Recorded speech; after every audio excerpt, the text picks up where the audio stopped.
The Tutsis make up less than 1% of the population of Congo. That is crazy. Less than 1% of a population is devastating the nation because Rwanda is behind them, causing chaos, pretending as if it's because of the discrimination against the Tutsis is why they are doing it. And their troops are inside Congo right now.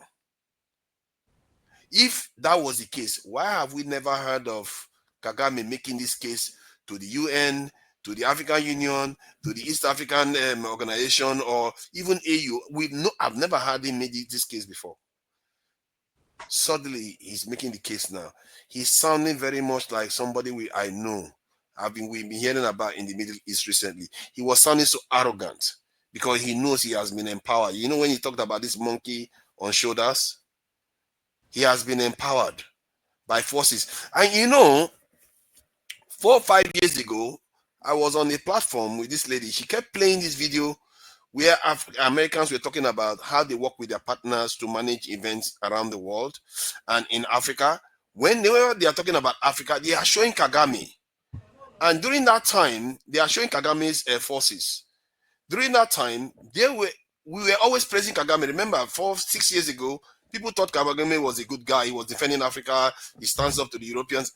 They were always showing his soldiers. I was like, why is it that this lady keeps playing this as if it's a bad thing? But it's not necessarily a bad thing because everybody loves Kagame. Now I understand why. Because this guy has been empowered. He was literally trained by the Americans and brought back to Rwanda to head the organization, the fight against the Hutus. Even in Rwanda, the Tutsis are minorities. Unbelievable stuff. They make up 10% of the population of that country. What is the point of democracy anymore?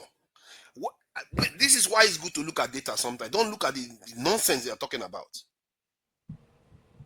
Even in Rwanda, they are 10% of the population. I think Nigerians will lose it if they were subject to this nonsense. Nigerians will completely lose it. And yet, they govern those Hutus in Rwanda as if the Hutus shouldn't have a voice.